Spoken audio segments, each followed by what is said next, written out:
Ndabaramukije cyane amahoro y'Imana akomeze kuba namwe nibaze ukomeze neza kandi muri amahoro tungira tubani ikaze kuri YouTube channel Burundi na cyane cyane kugira tubagezeho ibintu bigezeho bivugwa mu karere ndetse no mu bihugu cyakure mu bihugu aho ariko habera intambara rutura aho na cyane cyane tuba tubagezaho amakuru ukagenda kurikirana mu bice iba itandukanye. Turavuga Iran, Israel ndetse na Amerika aho na cyane cyane bari mu gahengwe na cyane cyane katariko karoroherezwa ku mpande zose aho usanga umenga bari mu bintu byitwa amakimbirane ukamenga ako gahengwe bivanye n'ukuntu haba hari abantu baba babigiyemo batabikeneye. Aho ndavuga nka Amerika ishobora kuvuga ati yagiye hagahengwe ariko ako gahengwe ntibakubahirize bo na Israel. Ibyo bintu rero bizokwega karambarayeho na cyane cyane bitariko biroroha aho bitariko birakunda ko ako gahengwe kabandanya kaba nk'uko byategekanijwe aho na cyane cyane ugukubitana novuga ko buke ugukubitana mwibanga ugukozanya ko mwibanga gushishikara kubandanya gukomeraho na cyane cyane haba hari n'amakuru atandukanye atubwira na cyane cyane mu mpande zo muri uyu muhora mu kiyaya ca Hormuz hafi aho bitoroshe aho intambara iguma ihindagura amerekerezo iguma ihindagura icyo no kwitwa isura.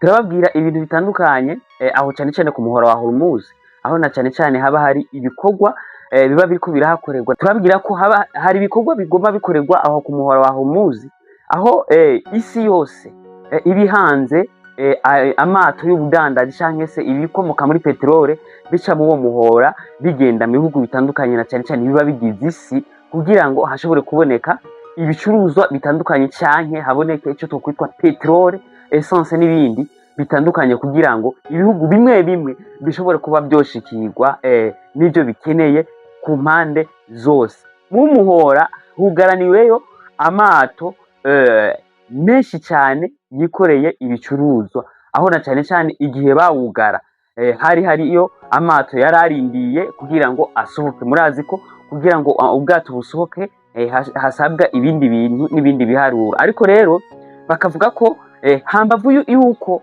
habaho gutana mu mitwe kwa Amerika ndetse na Israel itera mu mitwe iki gihugu ca Iran ko ari byo bintu bituma Iran iguma ifunze umutwe ndetse idashobora no kugurura uno muhora wa Hormuz nk'uko byategerezwa kugenda nk'uko byategerezwa kuba biriko biragenda kuva kera nk'uko nabibabwiye mu biganiro birenganye. Uyu muhora wa Hormuz Iran igomba kuwukoresha irihisha amato yose arengana mu muhora amafaranga agera ku madolari miliyoni 2 kugira ngo basanasane ibyo Iran ibyo Amerika na Israel bononye na cyane cyane ko mu byo Iran isaba Amerika nico kirimo cyo kugira ngo ikure amaboko kumbure ikure ku ibyiyumviro kuri uno muhora wa Hormuz. None munsi tufitiye amakuru novuga ko atari ivumbi aho hariho ugukozanyako ukomeye kwabaye mu kiyaya ca Hormuz aho bitwa Straits of Hormuz. Mu kiyaya ca Hormuz harabaye gukozanyako dukumbure kw'intambara iriko irahuza Amerika na Israel hamwe na Iran aho Amerika yavuze ko yarashe ubwato n'amadrone bya Iran kugira ngo ufungure amato y'ubudandaji. Urumva ko Amerika iriko irashaka ngo habeho ifungurwa ry'amato y'ubudandaji ari afungiwe mu uyu muhora wa Hormuz. Iran nayo ivuga ko Amerika Israel barenze ku masezerano y'agahengwe yari yatanguye muri ndamukiza mu mwaka wa 2026. Muri uno mwaka nyene muri ndamukiza hariho amasezerano yatanguye y'agahengwe ariko Amerika na Israel ntibigeze bubahiriza ayo masezerano kandi ariyo bazanye ibyo bintu bitwa agahengwe. Iyumvire kuba umuntu akubwiye ati tugomba tugire agahengwe nk'uko bari bavuze agahengwe kamara igihe kingana uko aho bagahaye imindwi 2 mu nyuma ubu bakabagahaye iminsi 30 hafi ukwezi kose ako gahengwe ariko nikigere kubahirizwa na rimwe. Nico gituma haciye habaho uguhinduka kw'intambara na cyane cyane ko yaciye ihinduka isura nk'uko twatanguye tuvuga ko hariho ukutumvikana ku bijyanye n'ikorwa ry'ibisasu bya kirimbuzi, ariko ubu naho hariho ukutumvikana kw'ibintu by'umuhora wa Hormuz na cyane cyane mu kurenga ku masezerano y'agahengwe hagati ya Iran na Amerika ndetse na Israel. Turabandanya Perezida Donald Trump aho yavuze ko hari ibiganiro biriko biraba kugira ngo intambara ihagarare, ariko Iran iraciga kuvyo Amerika yayisabye, aho na cyane cyane na Iran hari ibyo yasabye Amerika. Murumva ko ibintu bikibandanya bitoroha, aho na cyane cyane ko hariho kudahuza kuri ibintu bibiri.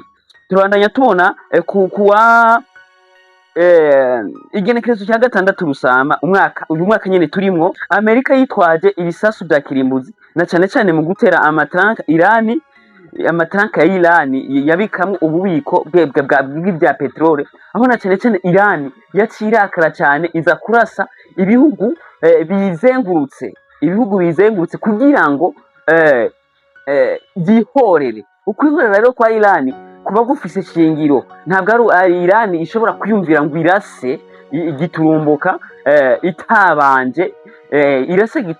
itabanje nayo kuraswa. Mu bisanzwe ibi bintu bifise inkomoko cyane kw'iki kintu Amerika kumbure biriko ibyitwaramo nabi ndetse na Israel, kubera kugira ngo Iran irase habanza kubaho ukuraswa cyane kwa Iran mu ntumbero yo kugira ngo ishobore kuba yo kwihorera. Turabandana n'amakuru. Intambara yatanguye kuwa 28 Ruhuhuma uyu mwaka nyene turimwo, inyuma y'ibitero bya Amerika na Israel kuri Iran yaciye yihorera irungika amamisire n'amadrone muri Israel no ku birindiro bya Amerika. Murumva ko ntabwo yategerezwa kwicara ngo ingwirire amaboko imaze kuraswa. Ibwo nyene Iran yaciye nayo yihorera irungika ibisasu ku birindiro bya Amerika biri ngaho muri ibyo bihugu byo mu bigobe, yongera irungika n'ibindi bisasu muri Israel. Ano makuru rero turashobora kuyarangiriza kwa kino kintu. Uno munsi tuza kubabwira ibintu byinshi, ano makuru turashobora kuyarangiriza kwa kino kintu. Hariho ubwoba ko intambara ishobora gukwegera akarambaraye isi yose ku bijyanye n'ama essence, ibitoro, peterole, amavuta, amagaze na benzine n'ibindi bitandukanye, ko bishobora kuduzwa igiciro ku isi yose kandi ku rugero ruteye ubwoba.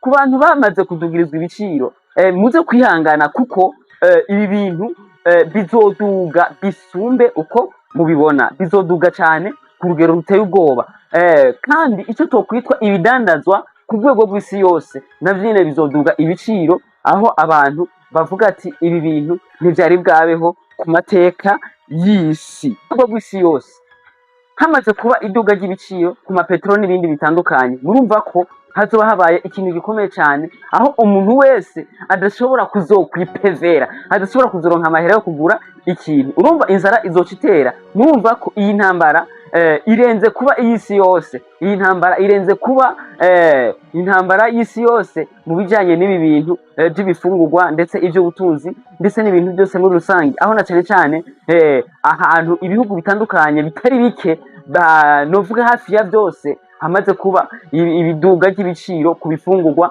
ndetse no ku bintu bya essence ya petrol n'ibindi bitandukanye. Nuko rero mukomeze kwezagirwa, dushimira abantu bashishikara kudukurikirana bari mu mihingo itandukanye, dushimira abantu babana natwe badutera inkunga mu kwandika muri commentaire batubwira ibyo dushobora guhindura n'ibyo dushobora kongezamwo, n'abandi baduca inbox.